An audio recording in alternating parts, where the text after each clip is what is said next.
2010, the deep state had the Rockefeller Foundation script a plan to introduce martial law and a permanent method for total control of the citizenry. In this plan that they disguised as an academic scenario, as they called it, the method they would use to gain complete prison-like control of the entire population was to infect them with a devastating biological pandemic, and then, under the guise of protecting us from this threat, they would be free to implement their final solution, a prison state. The prison state that they need to keep their grip on power. As usual, the fascists disguise their crimes as helping us, and as is typical of this new type of fascism, they always make the claim that we the people are begging them to have more and more control over us. As you watch this video, remember that the deep state concocted this scheme in 2010 as a quote-unquote simulation of what is to come. The following is proof that the deep state is behind these viral pandemics. Absolutely positively, pandemics are now the tool of choice for the fascists, known as the deep state, and the private contractors that they contract these pandemics out to. For the deep state, to make an international pandemic isn't even a high-tech operation, it's a no-tech operation. It's easy. A simple vial of Ebola, SARS, MERS, Spanish flu, or coronavirus, or whatever they come up with in their secret bioweapons lab, is all they need to bring the world into their total control.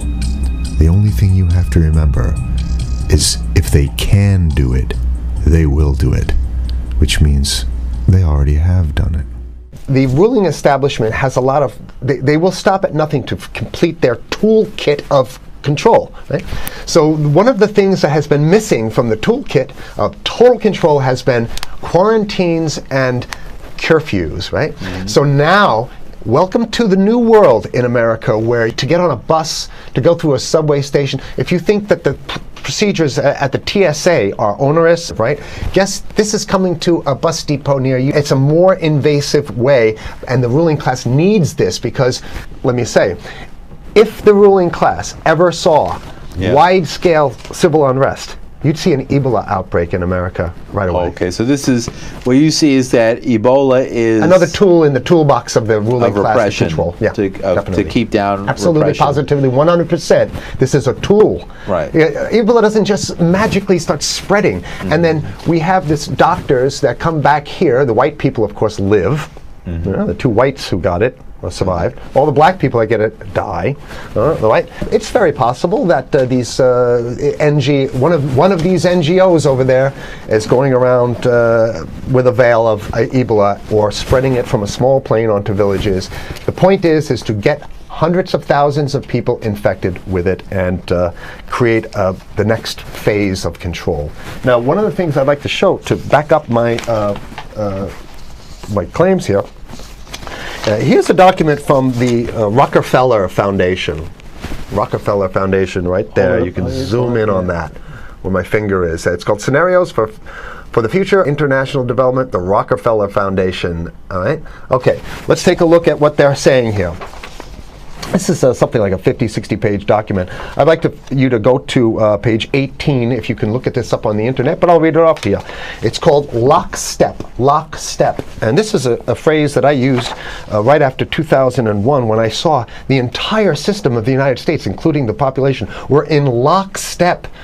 So the Congress went along, and yes, it was Osama bin Laden, and the people waved their flag and said, I hate, hate, hate, hate, and everything was in lockstep. Well, in 2010, they published this, Rockefeller Foundation, and here's what they're saying. They're saying that they call it a scenario. These are scenario narratives, and they speak about it in the past tense. So they put out this scenario, lockstep. A world of tighter, top-down government control and more authoritarian leadership with limited innovation and growing citizen pushback. Okay, I'll read a little bit of it. In 2012, the pandemic that the world had been anticipating for years, nobody was anticipating a pandemic, finally hit. Unlike 2009's H1N1, this new influenza strain originating from wild geese, they use some scenario, but this is Ebola they're talking about. Ahead. Even the most pandemic-prepared nations were quickly overwhelmed when the virus streaked around the world, infecting nearly 20% of the global population and killing 8 million in just 7 months, the majority of them healthy young adults. The pandemic also had a deadly effect on economies. You can see the agenda. Just naked, raw, naked control agenda written down, and it's anybody's guess how this becomes effectuated in real life. So whether this is written specifically as marching orders or whether people take it upon themselves in the intelligence networks to say, okay, well, this has been produced, so this is the plan here. But these narratives have to be written in advance because the intelligence agencies don't know how to do these narratives. They need help. So these think tanks, they come up with these like Rand Corporation, Rockefeller Foundation. These are think tanks of death. They're not the think tanks, they're not there to find great ways to help people. Right? Okay, the pandemic also had a deadly effect on economics. International mobility of both people and goods screeched to a halt. Which is what they want. They want a completely isolated world, right?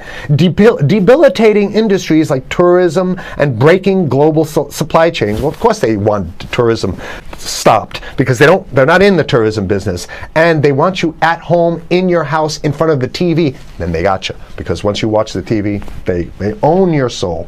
Even locally. Wait a second, we're on television. I mean commercial television, let's say. National. Even locally, normally bustling shops and offices sat empty for months. Okay, so I love how they talk about it in the past tense in 2010. Right? The pandemic blanketed the planet, though disproportionate numbers in Africa died. Southeast Asia and Central America, where the virus spread like wildfire. It sounds like the opening monologue of a disaster movie, right? Exactly. Now listen here's the good stuff now. But even in developed countries, containment was a challenge. Now here's this one. I love this one.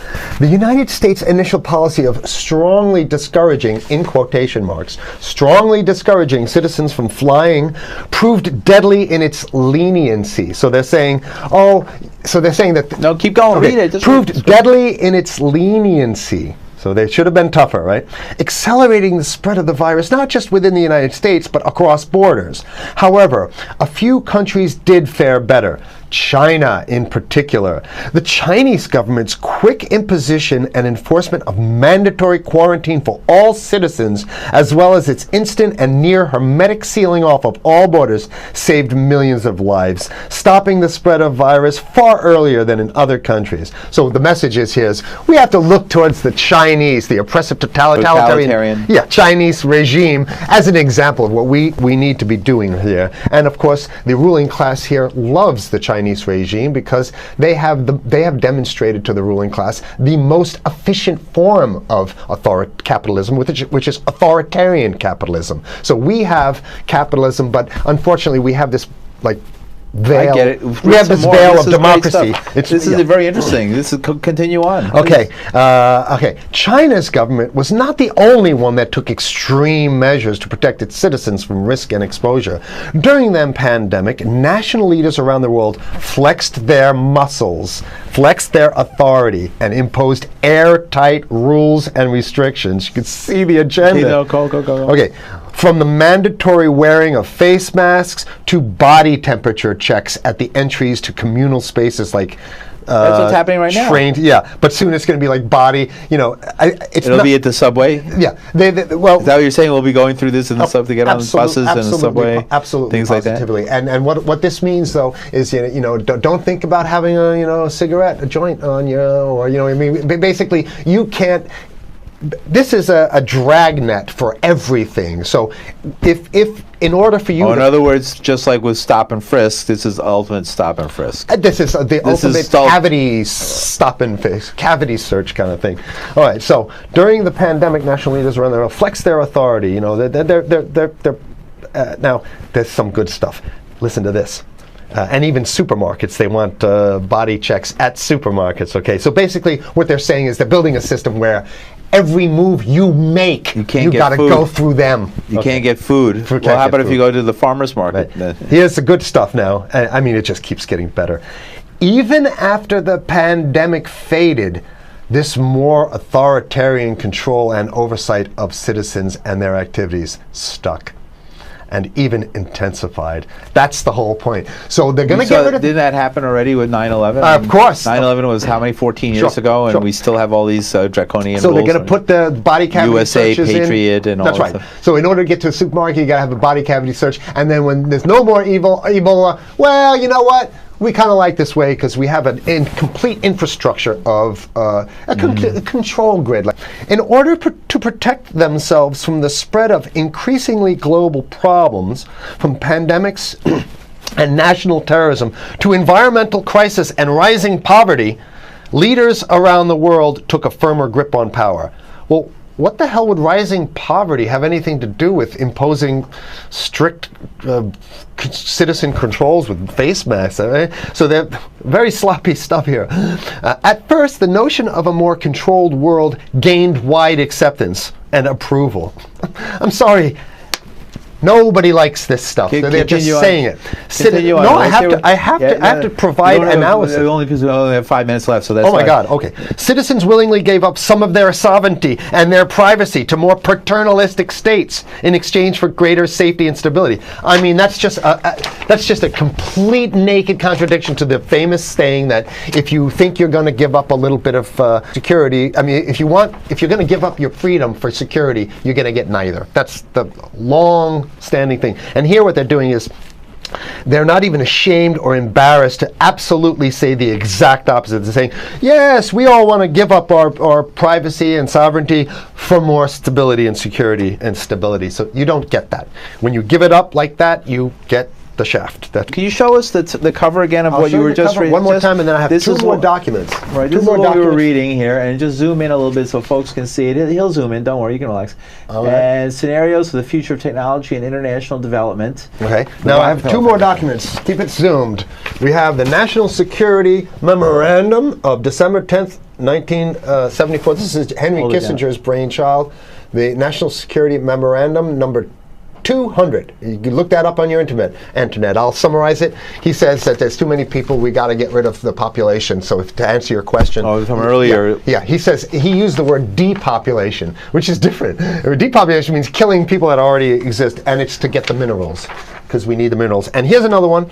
The CDC has a patent on Ebola. They've patented it. Yeah? Right. So basically, if you want to get a cure for your Ebola, you got to go. It says it right up here, right? It says human Ebola virus species and compositions and methods thereof, and it's a patent. It's a patent. They patented the main strain plus something like 17 other strains of it. So they own it now, and I don't know how exactly you can own that, but apparently they've done the same thing. Yeah, I didn't think you could own a natural. Yeah, you can.